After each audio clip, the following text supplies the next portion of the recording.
Good morning, students. Our today's topic is past adjustment. Sometimes, after closing the accounts of a partnership firm, some errors or omission in the accounts of the earlier years are noticed. ठीक है कि कई बार जब आप financial statements prepare कर लेते हैं, partnership firm जब ये फाइनेंशियल स्टेटमेंट अपनी प्रिपेयर कर लेती हैं, तो उसके बाद उनको पता चलता है कि उन्होंने कुछ एरर्स या कुछ ओमिशन जो थी वो की थी लास्ट ईयर्स में. ठीक है. Example, interest on capital partners को हम देना भूल गए, या इंटरेस्ट ऑन ड्राइंग उनसे चार्ज करना भूल गए. Okay, omitted. प्रॉफिट और loss distributed in the wrong ratio. Profit और लॉस जो था आपने उसको रॉन्ग रेशो में डिस्ट्रीब्यूट कर दिया, कि आपको प्रॉफिट शेयरिंग रेशो गिवन था 3:2:1, आपने उसको रॉन्गली डिस्ट्रीब्यूट कर दिया इक्वली. ठीक है. या आपने पार्टनर्स को सैलरी देना भूल गए, कमीशन देना भूल गए. तो इस तरह की जो आपकी जो एंट्री आप करना भूल गए या आपने गलत कर दी, उसको आपको रेक्टिफाई करना होता है. ठीक है. These error and omission are rectified by adjusting the capital accounts of the affected partners by passing. अब इन एरर्स या ओमिशन को आपको रेक्टिफाई करना होता है किसके through?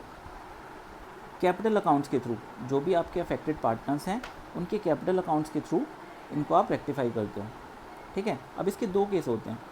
First is an adjustment entry, जब आपको सिर्फ एक सिंगल एडजस्टमेंट एंट्री पूछी जाए. ठीक है. और दूसरा एडजस्टमेंट एंट्रीज, जब जितने भी आपकी ओमिशंस हैं, जितने भी आपके एरर्स हैं, उनके लिए आप सेपरेट एंट्री करोगे, तो उसको बोलते हैं एडजस्टमेंट एंट्रीज. अब इन दोनों केसेस को हम वन बाय वन पढ़ेंगे. सबसे पहला केस हमारा आता है when an adjustment entry is passed. जब आपकी एक सिंगल एडजस्टमेंट एंट्री आपको पास करनी होती है, तो उस केस में आप क्या करते हैं? In this case net effect of the error is determined and an adjustment entry is passed by debiting and crediting the partner's capital और current account. ठीक है. तो इस केस में आप क्या करते हैं? सबसे पहला आपका काम होता है नेट इफेक्ट को फाइंड आउट करना. नेट इफेक्ट निकालने के बाद आप पार्टनर्स के कैपिटल या करंट अकाउंट के थ्रू जर्नल एंट्री जो है वो पास करते हैं. आपको ये पता ही है कि पार्टनर्स कैपिटल अकाउंट कब लेते हैं हम? जब आपके कैपिटल जो होती है वो फ्लक्चुएटिंग होती है, और करंट अकाउंट तब आता है जब आपकी कैपिटल जो है वो फिक्स्ड होती है. तो ये नेट इफेक्ट की बात हुई यहाँ पे. तो नेट इफेक्ट जो है निकालने के लिए आपको क्या करना होगा? एक एडजस्टमेंट टेबल बनाना होगा. एडजस्टमेंट टेबल बनाने के लिए देखो मैंने यहाँ पे एक फॉर्मेट बना के दिया आपको एडजस्टमेंट टेबल का. Particulars, partners and firms. ये जो फर्म है ये आपका P&L अप्रोप्रिएशन अकाउंट की तरह हम इसको ट्रीट करेंगे. फर्म लिख कर मैंने यहाँ पे. ठीक है. अब इसको बनाने के लिए पहले मैंने इसको 3 पार्टनर थे, मैंने 4 कॉलम बनाए. ठीक है. पर्टिकुलर का तो अलग ही है, ABC एंड फर्म. अब फर्म के कॉलम को और पार्टनर्स के कॉलम को मैंने 2 पार्ट्स में डिवाइड कर लिया, debit credit, debit credit, debit credit, debit credit. ठीक है. अब हमने क्या करना होता है, इसको जितनी भी हमारी ओमिशंस हैं, सपोज़ करो आपने इंटरेस्ट ऑन कैपिटल की ओमिशन है. सबसे पहली हमने ये ले ली इंटरेस्ट ऑन कैपिटल. तो इंटरेस्ट ऑन कैपिटल आपको पता है कि इंटरेस्ट ऑन कैपिटल जो है पार्टनर्स को हम क्रेडिट साइड डालते हैं, क्रेडिट में जाता है ना. तो इंटरेस्ट ऑन कैपिटल की ओमिशन अगर है तो आपने पहले यहाँ पे पार्टनर के क्रेडिट में डाल दिया. ठीक है. मान लो हमने ले लिया 100, 200 एंड 300.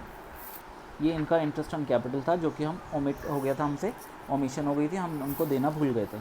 अब हमने क्या करना है, अगर हमने इनको पार्टनर्स को क्रेडिट किया तो इसका जो समेशन होगा, इसका जो सम होगा वो फर्म के अपोजिट साइड जाएगा. ठीक है. तो फर्म को हमने डेबिट कर दिया, फर्म को हमने यहाँ पे 600 से डेबिट कर दिया. अब अगर हम फर्म के पॉइंट ऑफ व्यू से देखें तो ये जो 600 है ये हमारे फर्म के लिए जो है वो लॉस है. तो आप इसको क्या लिखोगे? Above loss distributed. सपोज कर लेते हैं कि इनका प्रॉफिट शेयरिंग रेशियो जो था वो इक्वल था, तो इसको मैंने लिख दिया above loss distributed equally. Okay. तो इक्वली अबव लॉस इसको अगर हम डिस्ट्रीब्यूट करेंगे तो 600 तो यहाँ पे फर्म के हमने क्रेडिट साइड डाल दिया, और पार्टनर्स को हमने यहाँ पे 200 से डेबिट कर दिया. ठीक है. इसके बाद नेट इफेक्ट निकालने के लिए आपको कुछ नहीं करना, बैलेंसिंग करनी है. ठीक है. ये तो फर्म का तो 600 डेबिट क्रेडिट मैच हो गया। यहाँ पे आपने क्या देखा, 200 और 300, यहाँ पे आपने देखा 200 200, इसका तो नील हो गया क्योंकि दोनों इसके बैलेंस हो गए, डेबिट और क्रेडिट इक्वल आ गए। यहाँ पे हमने देखा ये 200 और ये 100। अब आपने नेट इफेक्ट के लिए क्या देखना है कि डेबिट का टोटल यहाँ पे अगर हम देखें तो ज़्यादा आ रहा है, तो आपने यहाँ पे लिखना है इन दोनों का डिफरेंस, 200 माइनस 100 100, और इसको आपने कर देना डेबिट, ठीक है। और यहाँ पे अगर हम देखें तो ये 100 जो है वो क्रेडिट साइड का टोटल ज़्यादा आ रहा है, तो ये 100 से हम इसको क्रेडिट कर देंगे।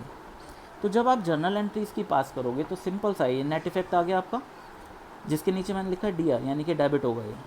तो इसकी जर्नल एंट्री जो है वो क्या हो जाएगी, एज कैपिटल और current account debit to seize capital या current account. Okay, I hope सबको समझ में आ गया होगा ये टॉपिक।